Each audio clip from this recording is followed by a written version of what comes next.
আসসালামু আলাইকুম। আমন্ত্রণ জাগো বাংলা রাত 10টার সংবাদে আপনাদের সাথে আছি আমি জান্নাতুল ফেরদৌস পারিসা। শুরুতেই গ্র্যান্ড ট্যুরস অ্যান্ড ট্রাভেলস সংবাদ শিরোনাম।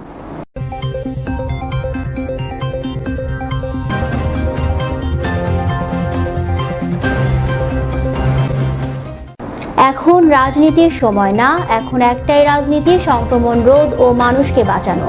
বিএনপি মহাসচিবের উদ্দেশ্যে আওয়ামী লীগের সাধারণ সম্পাদক ও সড়ক পরিবহন মন্ত্রী ওবায়দুল কাদের।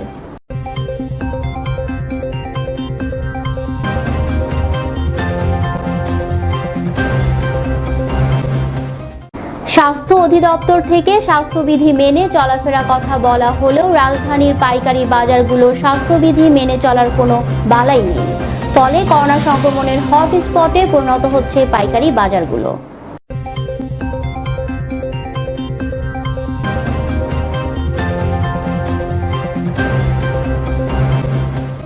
পটুয়াখালী জেলা প্রশাসনের সিদ্ধান্তে দীর্ঘ 3.5 মাস বন্ধ থাকার পর পর্যটকদের জন্য আগামী 1 জুলাই থেকে কুয়াকাটা সৈকতের হোটেল মোটেল সহ সব সেবা উন্মুক্ত করা হচ্ছে।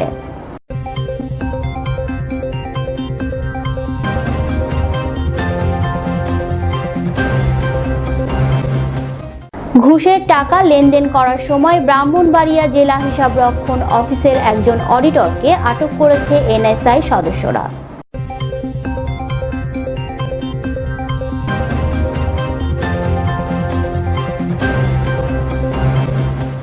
আল কায়েদার প্রধান ওসামা বিন লাদেনকে শহীদ বলে সম্বোধন করেছেন পাকিস্তানের প্রধানমন্ত্রী ইমরান খান।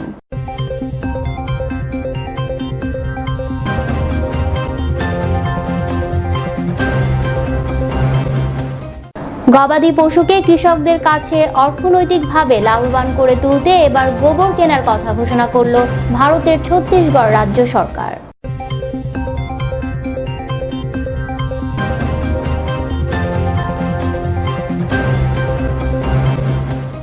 এবং করোনা মোকাবেলায় এবার অ্যাপ ব্যবহার করছে বাংলাদেশের ক্রিকেটাররা। ক্রিকেটারদের মানসিক ও শারীরিক অবস্থার খোঁজ নেওয়া যাবে এই অ্যাপের মাধ্যমে। দেখছিলেন গ্র্যান্ড ট্যুরস অ্যান্ড ট্রাভেল সংবাদ শিরোনাম, এবারে বিস্তারিত সংবাদ। বিএনপি মহাসচিবের উদ্দেশ্যে আওয়ামী লীগের সাধারণ সম্পাদক ও সড়ক পরিবহন মন্ত্রী ওবায়দুল কাদের বলেছেন, এখন রাজনীতির সময় না, এখন একটাই রাজনীতি, সংক্রমণ রোধ ও মানুষকে বাঁচানো। এ সময় মানুষ কাদা ছোড়াছুড়ির রাজনীতি পছন্দ করছে না, অথচ বিএনপির এমন সব আজগুবি ও অসত্য তথ্য দেয় যার জবাব না দিয়ে থাকা যায় না। তাদের উস্কানিমূলক এবং জনবিরোধী অপআলাপে অংশ নিতে চাই না। দুপুরে সরকারি নিজ বাসভবনে ব্রিফিংকালে তিনি এসব কথা বলেন। তিনি বলেন, বিএনপি করোনা সংকটের শুরু থেকে দায়িত্বশীল রাজনৈতিক দলের ভূমিকা পালন না করে সরকারের সমালোচনাকে নিজেদের রাজনৈতিক কৌশল কিংবা দর্শন হিসেবে বেছে নিয়েছে। সংকটকালে সরকার তো কোনো রাজনীতি করছে না, এমনকি আওয়ামী লীগও এ সময়ে কোনো রাজনৈতিক কার্যক্রম করছে না। এখন রাজনীতি হচ্ছে করোনা সংক্রমণ রোধ ও মানুষকে বাঁচানো। তিনি বলেছেন, সরকারের নাকি দেয়ালে পিঠ ঠেকে গেছে। প্রকৃতপক্ষে নেতিবাচক ও অন্ধ সমালোচনা নির্ভর রাজনীতির জন্য বিএনপিরই দেয়ালে। রাজধানীর কারওয়ান বাজার, যাত্রাবাড়ি ও নিউ মার্কেটে প্রতিদিন খুব ভোরে মাছ, শাকসবজি ও ফলফলাদির জমজমাট পাইকারি বাজার বসে। দেশের বিভিন্ন জেলা থেকে ছোট বড় ট্রাক ও পিকআপ ভ্যানে করে ব্যবসায়ীরা বিভিন্ন ধরনের মাছ, শাকসবজি ও ফলমূল সহ বিভিন্ন পণ্য বিক্রি করতে এসব পাইকারি বাজারে নিয়ে আসেন। পণ্য বেচাকেনাকে কেন্দ্র করে হাজার হাজার মানুষের সমাগম হয় এখানে। নগরীর বিভিন্ন এলাকার মানুষ অপেক্ষাকৃত কম দামে পণ্যদ্রব্য কিনতেও এখানে আসেন। মহামারী করোনা ভাইরাসের সংক্রমণ রোধে স্বাস্থ্য অধিদপ্তর থেকে প্রয়োজনীয় স্বাস্থ্যবিধি মেনে মুখে মাস্ক ও হাতে গ্লাভস পরিধান করে চলাফেরা করা, শারীরিক দূরত্ব বজায় রাখা এবং হ্যান্ড স্যানিটাইজার ব্যবহার করার জন্য বারবার বলা হলেও এসব বাজারে স্বাস্থ্যবিধি মেনে চলার কোনো বালাই নেই। স্বাস্থ্য বিশেষজ্ঞরা বলছেন, করোনা ভাইরাসের সংক্রমণ হ্রাস করতে গেলে স্বাস্থ্যবিধি মেনে চলার বিকল্প নেই। তবে স্বাস্থ্যবিধি মেনে চলার ব্যাপারে কিছুদিন আগেও আইন শৃঙ্খলা রক্ষা বাহিনীর তৎপরতা দেখা গেলেও বর্তমানে বিভিন্ন পাইকারি পণ্যের আড়তে তাদের তৎপরতা একেবারেই নেই। ফলে পাইকারি বাজারগুলো করোনা সংক্রমণের হটস্পটে পরিণত হচ্ছে। করোনা পরিস্থিতি নিয়ন্ত্রণ ও মোকাবেলায় পটুয়াখালী জেলা প্রশাসনের সিদ্ধান্তে দীর্ঘ 3.5 মাস বন্ধ থাকার পর পর্যটকদের জন্য আগামী 1 জুলাই থেকে কুয়াকাটা সৈকতের ও হোটেল মোটেল সহ সব সেবা উন্মুক্ত করা হচ্ছে।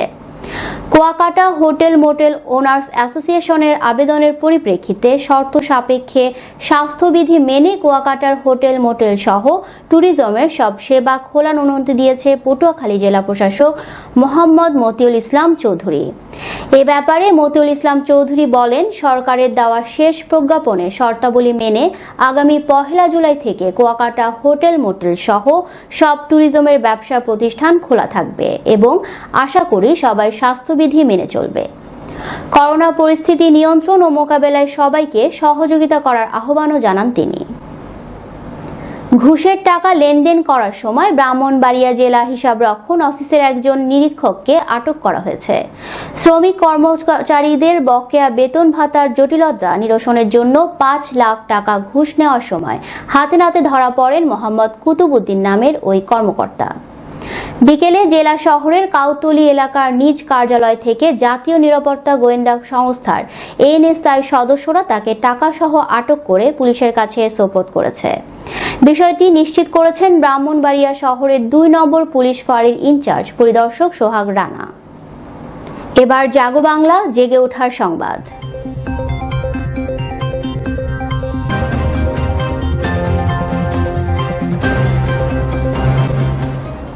মরুভূমির ফল সাম্মাম দেখতে তরমুজের মতো। দেশের মাটিতে ফল চাষ করে লাভবান হয়েছেন জেলার আত্রাই উপজেলার মিরাপাড়া গ্রামের কৃষক রেজাউল ইসলাম। তিনি একজন সৌদি প্রবাসী। 1.5 বিঘা জমিতে এ ফলের আবাদ করে প্রায় 3 লাখ টাকা আয় করেছেন। নতুন জাতের এ ফল উৎপাদনের খবর পেয়ে দেখতে আসছেন কৃষকরা। কেউ কেউ আগামীতে নতুন জাতের এই রসালো ফল উৎপাদনের জন্য পরামর্শ নিচ্ছেন। সৌদি আরবে অবস্থানের সময় রেজাউল ইসলাম ফলটি খেয়েছেন। দেশে ফেরার পর ফলটি চাষ করার আগ্রহ প্রকাশ করেন। বগুড়ায় এগ্রো 1 নামের এক কৃষি গবেষণা খামারে তার ভাতিজা কৃষিবিদ মোহাম্মদ সামিউল ইসলামের সুবাদে সেখানে চারার সন্ধান পান। সেখান থেকে চারা সংগ্রহ করে প্রাথমিকভাবে নিজের 1.5 বিঘা জমিতে সাম্মাম ফলের চাষ করেন। জমি চাষ, চারা কেনা, জাংলা তৈরি, কীটনাশক ও শ্রমিক সহ আনুষঙ্গিক প্রায় 60,000 টাকা খরচ হয়েছে। মাত্র 3 মাসের মধ্যে ফলটি বাজারজাত করা হয়েছে। ঢাকার বিভিন্ন বাজারে এসব বিক্রি করছেন। সব খরচ বাদ দিয়ে প্রায় 3 লাখ টাকা আয় করেছেন। ফসলটা বাজারে বেশ চাহিদা তৈরি হবে বলে আমি আশা করতেছি এবং এর ফলনও বেশ ভালো, রোগ পোকামাকড়ের আক্রমণ অনেক কম। আমরা বিভিন্ন প্রশিক্ষণে ভিডিও দেখে আমরা কৃষকদের উদ্বুদ্ধ করি নতুন নতুন ফসলের চাষের। এবার আন্তর্জাতিক সংবাদ।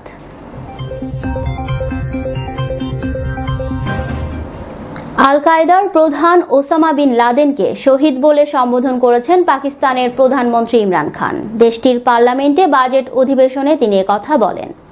ভারতীয় সংবাদ মাধ্যম হিন্দুস্তান টাইমসের প্রতিবেদনে বলা হয়, 2011 সালের 2 মে অ্যাবটবাদের গ্যারিসন শহরে লাদেনকে হত্যা করেছিল মার্কিন নৌবাহিনীর বিশেষ প্রশিক্ষণপ্রাপ্ত একটি দল। কিন্তু পাকিস্তানের পার্লামেন্টে বক্তব্য দেওয়ার সময় লাদেনের সেই মৃত্যুকে শহীদ বলে আখ্যায়িত করেছেন ইমরান খান। তার এমন দাবির পর বেশ আলোচনা সমালোচনা চলছে। অনেকে বলছেন মুখ ফসকে বেরিয়েছে, কেউ কেউ আবার বলছেন ইমরান খানের দেশ তো জঙ্গিদেরই ঘাঁটি। পার্লামেন্টে ইমরান খান বলেন, আমেরিকানরা অ্যাবটবাদে এসে লাদেনকে মেরে শহীদ করে দিয়েছিল। ওই খবরে আমরা খুবই বিব্রত বোধ করেছিলাম। अमेरिका से जिस तरह हमने वॉर ऑन टेरर में उनका साथ दिया और जो जिल्लत उठानी पड़ी मेरे मुल्क को, मैं नहीं समझता कि कभी भी कोई मुल्क एक वॉर ऑन टेरर में साथ दे और उनका साथ दे और वो बुरा भला भी हमें कहें। कामयाब अफगानिस्तान में ना हो तो वो भी पाकिस्तान जिम्मेदार है। ओपनली मुझे कभी नहीं भूलता एक हमारे पाकिस्तानियों के लिए बड़े 2 शर्मिंदा वाकयात। जिसमें हम सब बड़े शर्मिंदा हुए। एक हुआ जी, उसामा बिन लादेन को इन्होंने अमेरिकन ने आके एबटाबाद में मार दिया, शहीद कर दिया। उसके बाद क्या हुआ? सारी दुनिया ने हमें गालियां निकाली, बुरा हमें कहा, हमें बुरा भला कहा। গবাদি পশুকে কৃষকদের কাছে অর্থনৈতিকভাবে লাভবান করে তুলতে এবার গোবর কেনার কথা ঘোষণা করল ভারতের ছত্তিশগড় রাজ্য সরকার। রাজ্যের মুখ্যমন্ত্রী ভূপেশ বাঘেল বৃহস্পতিবার নতুন এই প্রকল্পের কথা ঘোষণা করেন। তিনি জানান, হরেলি থেকে এই প্রকল্প চালু হয়ে যাবে। গোবর বিক্রি কত করে পাবেন কৃষকরা, এ বিষয়ে ছত্তিশগড়ের মুখ্যমন্ত্রী জানান, আগামী 7-8 দিনের মধ্যেই গোবরের দাম নির্ধারিত করা হবে। এজন্য 5 সদস্যের একটি কমিটি গঠন করা হয়েছে। কৃষি ও প্রাণী সম্পদ মন্ত্রী রবীন্দ্র চৌবেকে এই কমিটির চেয়ারম্যান করা হয়েছে। এবার খেলার সংবাদ।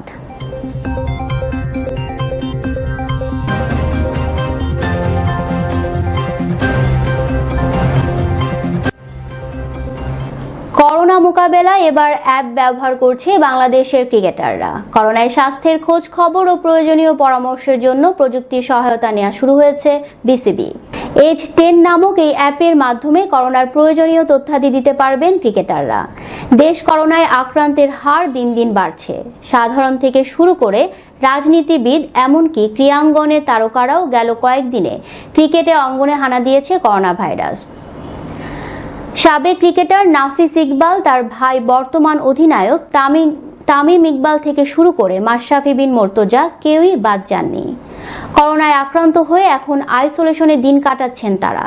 এদিকে বর্তমান পরিস্থিতির কারণে লম্বা সময় ধরে বন্ধ দেশের ক্রিকেট। একের পর এক স্থগিত হচ্ছে সিরিজ। এমন অবস্থায় ঘরবন্দি ক্রিকেটাররা।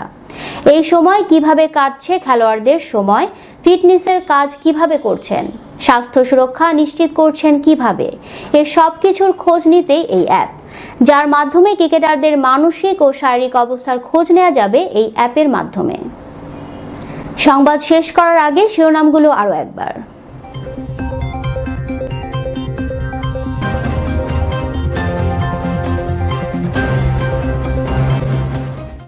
এখন রাজনীতির সময় না, এখন একটাই রাজনীতি, সংক্রমণ রোধ ও মানুষকে বাঁচানো। বিএনপি মহাসচিবের উদ্দেশ্যে আওয়ামী লীগের সাধারণ সম্পাদক ও সড়ক পরিবহন মন্ত্রী ওবায়দুল কাদের।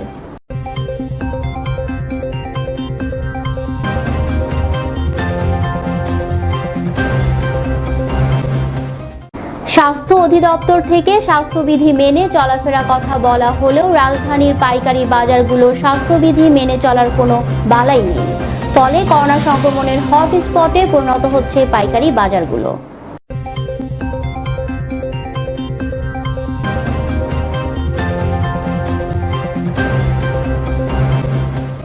পটুয়াখালী জেলা প্রশাসনের সিদ্ধান্তে দীর্ঘ 3.5 মাস বন্ধ থাকার পর পর্যটকদের জন্য আগামী 1 জুলাই থেকে কুয়াকাটা সৈকতের হোটেল মোটেল সহ সব সেবা উন্মুক্ত করা হচ্ছে।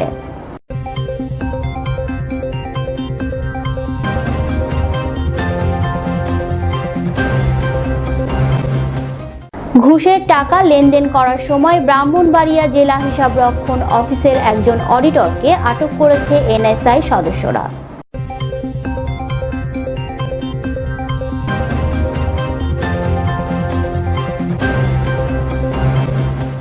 আল কায়দার প্রধান ওসামা বিন লাদেনকে শহীদ বলে সম্বোধন করেছেন পাকিস্তানের প্রধানমন্ত্রী ইমরান খান।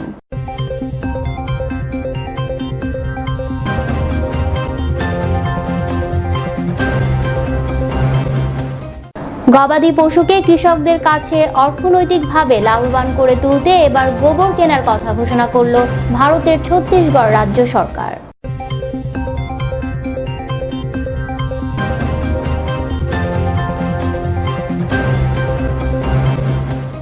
এবং করোনা মোকাবেলায় এবার অ্যাপ ব্যবহার করছে বাংলাদেশের ক্রিকেটাররা। ক্রিকেটারদের মানসিক ও শারীরিক অবস্থার খোঁজ নেওয়া যাবে এই অ্যাপের মাধ্যমে। দর্শক, এই ছিল আজকের আয়োজন। পরবর্তী সংবাদ দেখার আমন্ত্রণ জানিয়ে শেষ করছি জাগো বাংলা রাত 10টার সংবাদ। এতক্ষণ সাথে থাকার জন্য ধন্যবাদ।